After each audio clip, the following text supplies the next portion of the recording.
it's a very good question to ask, right? Why does this opportunity for new apartment construction exist?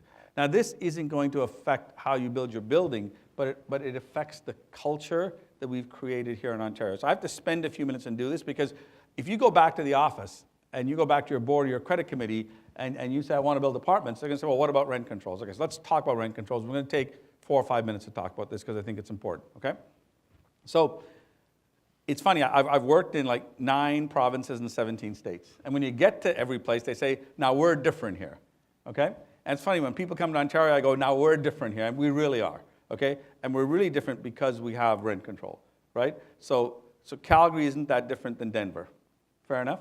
But Toronto is different than Denver, and Toronto is different than Calgary, and that's because we've had rent controls. So here's the digest talk on rent controls. So prior to 1975, there were no rent controls in Ontario. You could basically charge whatever rent you want to charge. You had to turn your heat on. You know, there were landlord and tenant rules. So landlords to behave a certain way, tenants to behave a certain way, but you could charge whatever rent you want. So if the rent was $500 and I could raise the rent to $1,000, I could, but the market wouldn't allow me. That was the point. That's why the free market works. If you let the free market work, people will be well taken care of.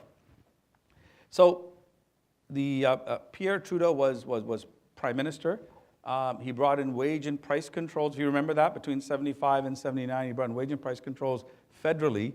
Interestingly enough, Ontario had a conservative government. Bill Davis was the premier, but he had a minority government. And to pass his budget, the NDP had him bring in rent controls. So they brought in rent controls on a temporary piece of legislation, had a 2-year sunset clause. At the end of the 2 years, they were going to remove it. Kind of like when they brought in income tax after World War I, right? We'll just pay for the war and then it'll go away. Well, it never went away, and sort of neither did rent controls. So in 1975, a lot of developers said, well, if you bring in rent controls, we're going to stop building, which would be the logical reaction for them to have.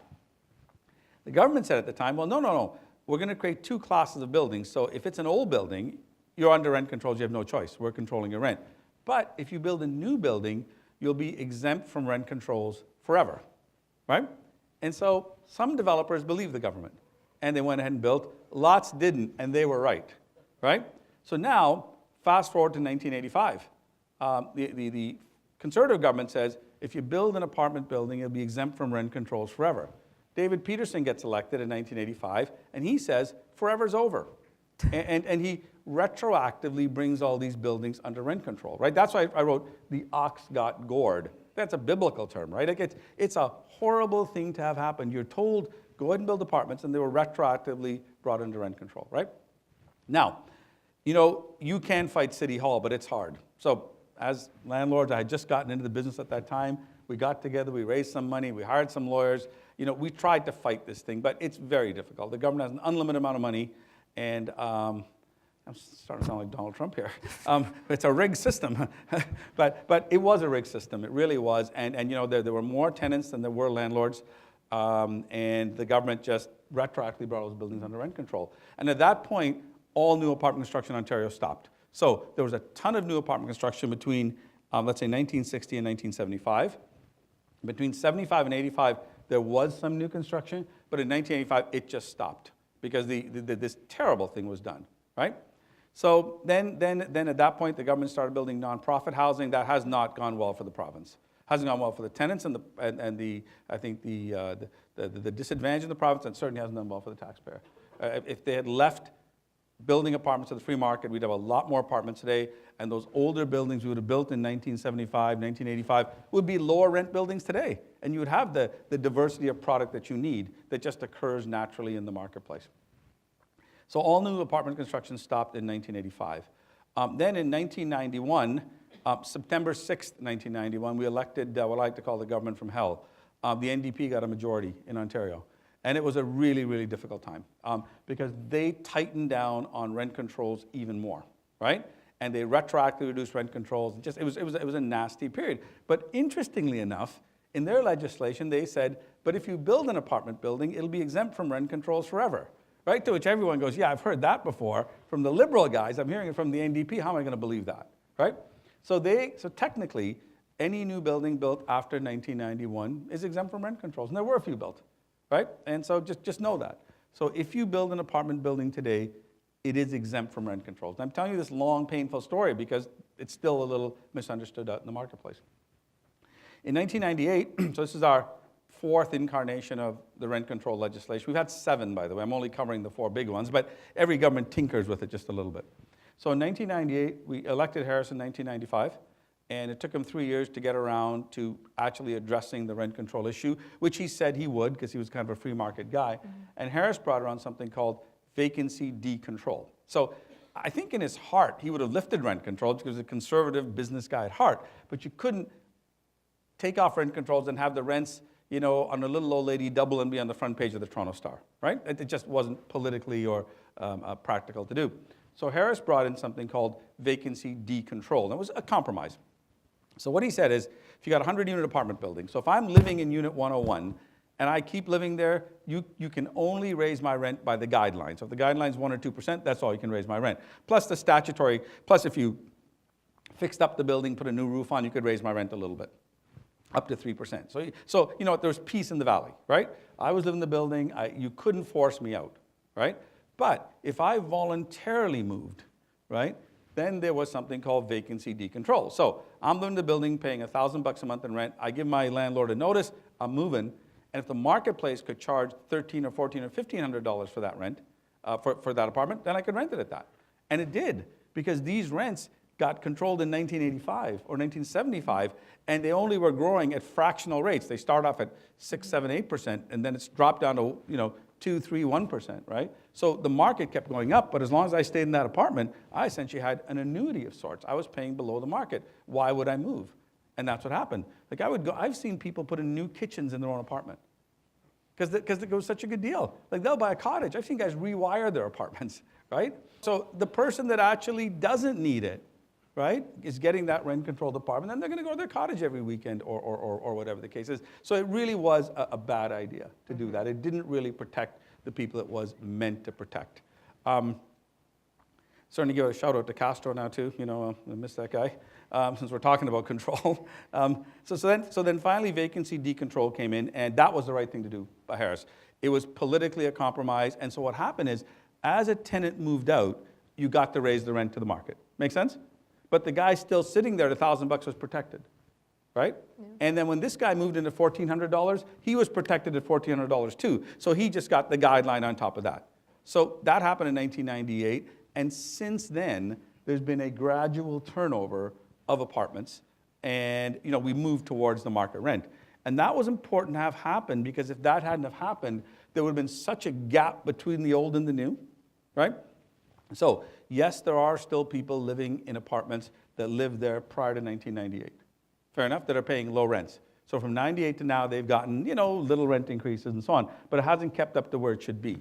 But when that guy moves, then owners will come in and renovate the building, right? Mm-hmm. So the thing to do after 1998 was to renovate your unit, right? So you'd have these great units. Let's say you were at Yonge and Eglinton. Great location, bigger units than what people are building right now in condominiums. Maybe they had 8-foot ceilings, maybe they didn't have air conditioning, but you could put a wall banger in there, right? You couldn't put a laundry machine in there, but you couldn't put an in-suite unit, but you could fix up the laundry room. So people started spending $10,000, $15,000, $20,000 per unit on their apartment, and then they started pushing that rent $300, $400. So that was a pretty good deal. But for a developer like you, who wants to be doing one apartment at a time? You kind of want to go there, build it, and sort of get it done. But the good news is that pushed the rents up, and it created a new ceiling. So now if I'm at $1,400, right, and I used to be at $1,000, that $1,000 apartment doesn't exist at $1,400. Now, you know what? I'm willing to pay $300 more for something brand new with a 4-pipe system, with amenity space, with air conditioning, and things like that. So that's the story of rent controls. And it evolved, and it started, the noose got tighter, then the noose loosened up, and then the vacancy decontrol moved the rents up. Now, you could ask the question, will they bring back rent controls? I guess they could, but they're probably not going to. All the parties, the Liberals, the Conservatives, the NDP, the Toronto Star, Pravda, all those guys have said, look, rent controls haven't worked. This has not been a good experiment. I think you can feel fairly comfortable that if you build an apartment building today, that there would be no controls on it.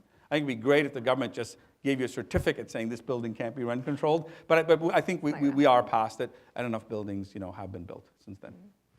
And speaking of older assets and the example that you gave, sorry, I meant to show the slide, the perfect storm now for development. Yeah, and so why does it make sense to build apartments when it didn't make sense to build apartments, let's say 5 years ago or 10 years ago? And I would kind of say sort of the perfect storm has occurred. Number one, the customer base has grown.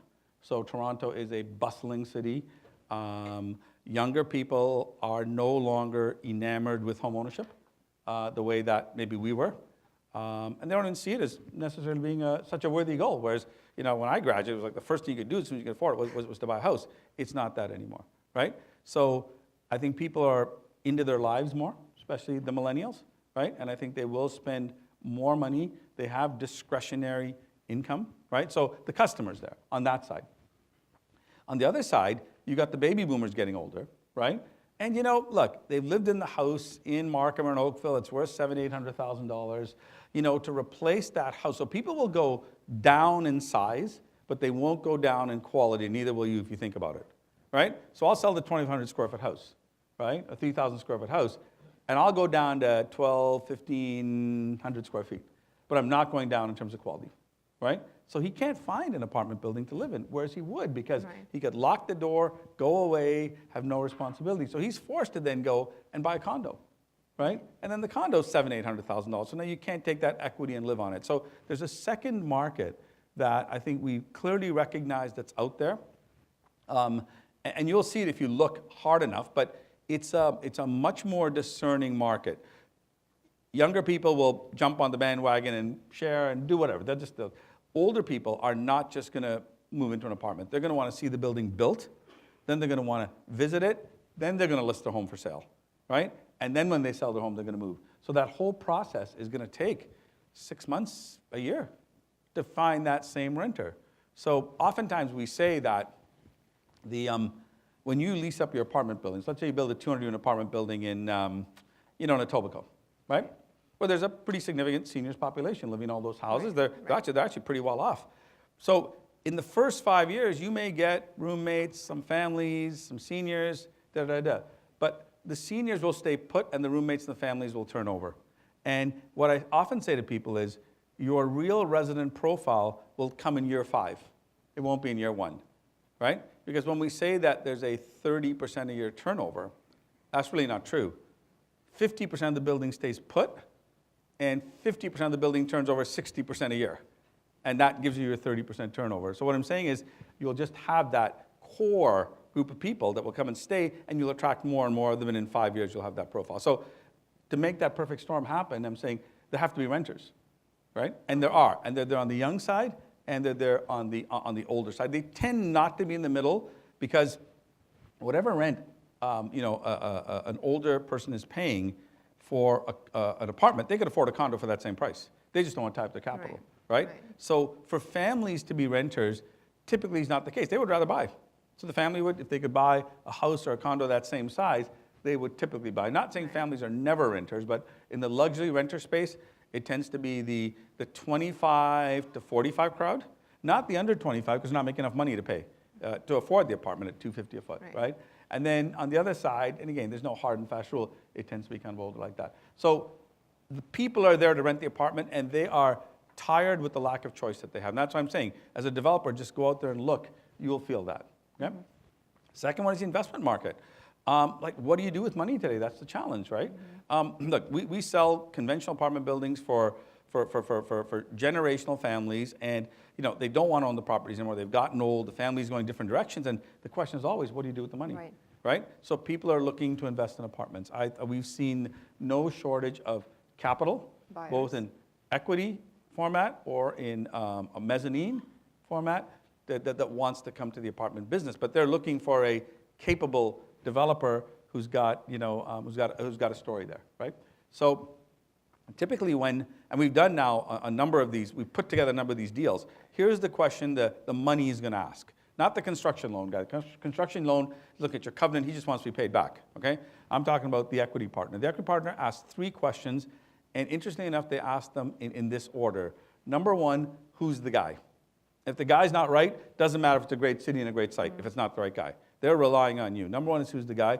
Number 2 is where's the deal? So if I show them, a great deal in, I don't know, Toledo, right? They don't want to go there, right? So it's got to be a city they like, and then it's the deal. So it starts with strong developer, right, with a track record, right, or who's made, and there aren't that many that have track records, but has made the effort to learn the apartment business, right? Because nobody's expecting someone to come in their office and saying, I built 10 buildings, now here, let me build the 11th, right?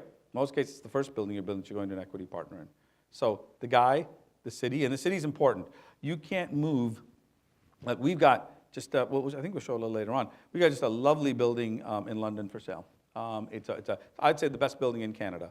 165 units, average square footage, 1,500 square feet. It is a trophy pension fund deal.